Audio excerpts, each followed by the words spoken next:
The best old-time radio from people you trust. The Radio Nostalgia Network, where the oldies are still young. In the dream, you are falling, lost in the listening distance, as dark locks in. Man Size in Marble. Laura and I were in Dymchurch on our honeymoon, when one day we walked out to Brenzett to see the church, and 2 fields from the church we found this pretty cottage covered in roses and jasmine. A long, low building with rooms sticking out in unexpected places. It was apparently the remains of a much bigger house that had once stood there. After a brief examination, we took it. It was absurdly cheap. The rest of our honeymoon we spent in grubbing about in second-hand shops, picking up bits of old oak and Chippendale chairs for our furnishing. After a run up to town and a visit to Liberty's, the low, oak-beamed rooms began to be home. From the lattice windows you could see the marsh pastures, and beyond them the blue, thin line of the sea. We were as happy as the summer was glorious, and soon settled down into work. I used to paint in those days, and Laura used to write, and we felt sure we could keep the pot at least simmering. One October evening, I'd been down to smoke a pipe with the doctor, our only neighbour, a pleasant young Irishman by the name of Kelly. Laura had stayed at home to finish writing a comic sketch for a monthly magazine. I came in to find her sitting glumly at the kitchen table. "Mrs. Dorman has just called round," she said. "She says she's leaving us." Mrs. Dorman was the woman we had hired as our daily help. I frowned. "Leaving us? Did she say why?" Laura shook her head. "But she said she's going on Thursday." "Only 3 days' notice?" I exclaimed. "That's totally unreasonable." Laura sighed. "If I have to cook the dinner, and you have to carry cans of water about, and clean the boots and knives, we shall never have any time for work, or earn any money, or anything." "I'll speak to Mrs. Dorman tomorrow," I said. "I'm sure I can come to terms with her. It'll be all right. Now, why don't we take a walk up to the church?" The church was a large and lonely one, and it looked at its best on that night, for the shadows of the yew trees fell through the windows upon the floor of the nave, and touched the pillars with tattered shade. On each side of the altar lay a grey marble figure of a knight in full plate armour, with hands held up in everlasting prayer. Their names were lost, but the local story was that they had been fierce and wicked men, marauders by land and sea, who had been the scourge of their time and had been guilty of deeds so foul that the house they had lived in, the big house that had stood on the site of our cottage, had been stricken by lightning and the vengeance of heaven. But for all that, the gold of their heirs had bought them a place in the church. Looking at the bad, hard faces reproduced in the marble, this story was easily believed. The following morning I spoke to Mrs. Dorman. I told her of our dismay that she was thinking of leaving us, and inquired if perhaps her wages weren't high enough. "No, sir," she replied. "I gets quite enough. It's just that my niece is ill." "But your niece has been ill ever since we came." "I might be able to come back next week."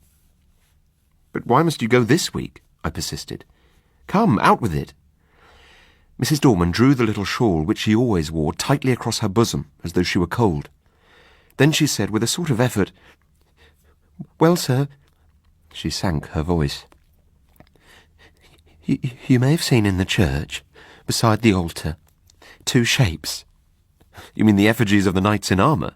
I said cheerfully. "I mean them 2 bodies, drawed out man-size in marble," she returned, and I had to admit that her description was 1,000 times more graphic than mine, to say nothing of a certain weird force and uncanniness about the phrase drawed out man-size in marble. "They do say, as on All Saints' Eve, them 2 bodies sits up on their slabs and gets off of 'em, and then walks down the aisle in their marble." Another good phrase, Mrs. Dorman. "And as the church clock strikes 11, they walks out of the church door and over the graves, and if it's a wet night, there's the marks of their feet in the morning." "And where do they go?" I asked, rather fascinated. "They comes back here to their home, sir. And I'm sorry to inconvenience you and your lady, but I must go on Thursday, Friday being All Saints' Eve." I did not tell Laura the legend of the shapes that walked in their marble, because I feared that a legend concerning our house might perhaps trouble her. Thursday passed off pretty well. Laura showed marked ability in the matter of steak and potatoes, and I confess that my knives and the plates which I insisted upon washing were better done than I had dared to expect. On Friday, Laura and I got up early. The housework was soon done, and we dined on cold steak and coffee. The walk we had that afternoon was, I think, the happiest time of all my life.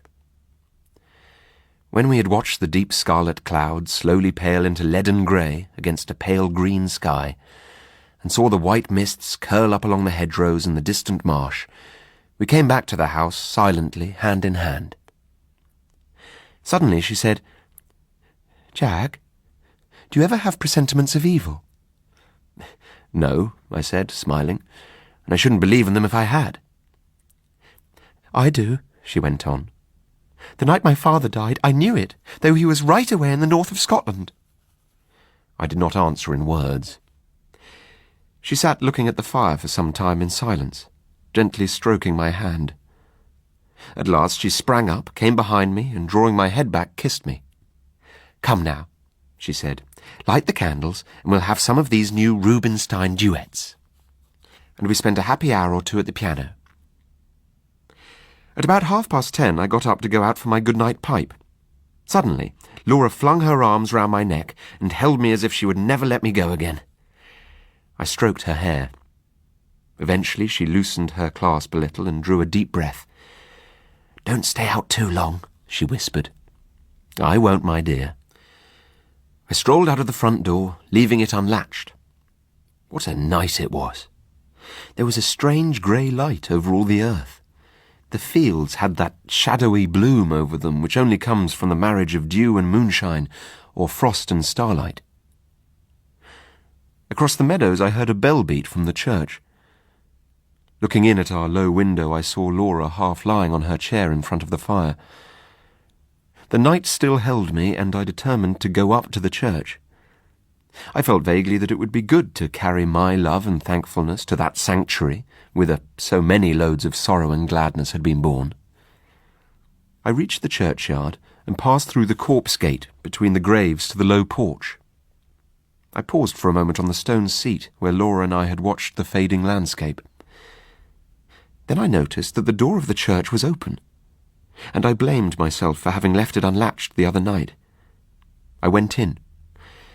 It will seem strange, perhaps, that I should have gone halfway up the aisle before I remembered, with a sudden chill, followed by as sudden a rush of self-contempt, that this was the very day and hour when, according to tradition, the shapes, drawed out man-size in marble, began to walk. Having thus remembered the legend, and remembered it with a shiver, of which I was ashamed, I could not do otherwise than walk up towards the altar, just to look at the figures, to assure myself first that I did not believe the legend, and secondly that it was not true. I was rather glad that I had come. I thought now I could tell Mrs. Dorman how vain her fancies were, and how peacefully the marble figures slept on through the ghastly hour. In the grey dim light, the eastern end of the church looked larger than usual, and the arches above the two tombs looked larger too. And then the moon came out and showed me the reason. I stopped short. My heart gave a leap that nearly choked me, and then sank sickeningly. The bodies, drawed out man-size, were gone, and their marble slabs lay wide and bare in the vague moonlight that slanted through the east window. Were they really gone, or was I mad? Clenching my nerves, I stooped and passed my hand over the smooth slabs, and felt their flat, unbroken surface. Horror seized me. I tore back along the aisle and out through the porch, biting my lips as I ran to keep myself from shrieking aloud. I leaped the churchyard wall and took the straight cut across the fields, led by the light from our windows. Just as I got over the first stile, a dark figure seemed to spring out of the ground. Mad still with that certainty of misfortune, I made for the thing that stood in my path, shouting, "Get out of the way, can't you?" But my push met with a more vigorous resistance than I had expected. My arms were caught just above the elbow and held as in a vice, and Kelly, my Irish doctor friend, actually shook me. "Would ye?" he cried. "Would ye then?" "Let me go," I gasped. The marble figures in the church, they've gone. He broke into a ringing laugh. You've been smoking too much and listening to old wives' tales. I tell you, I've seen the bare slabs. Have you now? Well, I tell you what, I'll walk back to the church with you and you can show me these bare slabs. You go, if you like, I said, a little less frantic for his laughter. I'm going home to my wife. Rubbish, man, said he. Do you think I'll permit of that? Are you to go saying all your life you've seen solid marble endowed with vitality, and me to go all my life saying you were a coward?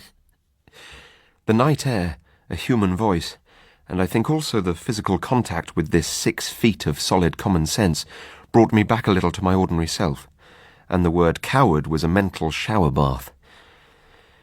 Come on then, I said sullenly. Perhaps you're right. Back in the church, all was still as death. The place smelt very damp and earthy. We walked up the aisle. I'm not ashamed to confess that I shut my eyes. I knew the figures would not be there. I heard Kelly strike a match. Here they are, you see, right enough. You've been dreaming or drinking, asking your pardon for the imputation. I opened my eyes.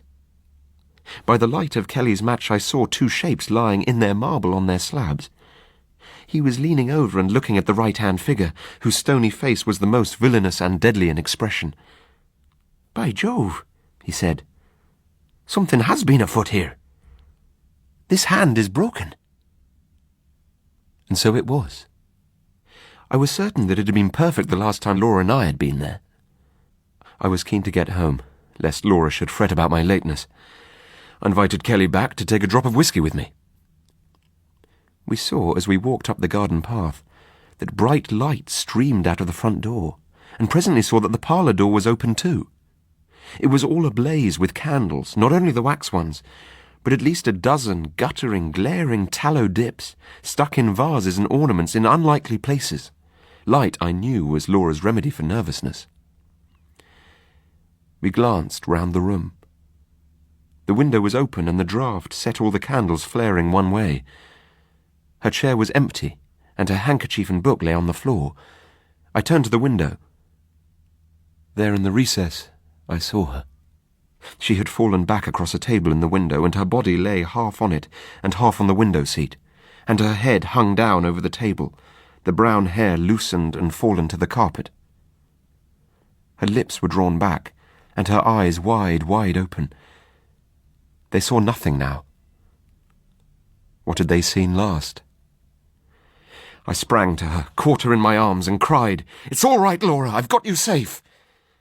She fell into my arms in a heap. I clasped her and kissed her and called her by all her pet names. But I think I knew all the time that she was dead. Her hands were tightly clenched. In one of them she held something fast. When I was quite sure that she was dead, and that nothing mattered at all any more, I let Kelly open her hand to see what she held. It was a grey marble finger. Man's Size in Marble by E. Nesbitt, abridged by Roy Apps, was read by Harry Haddon Patton and produced by Celia de Wolfe. It was a peer production for BBC Radio 4 Extra.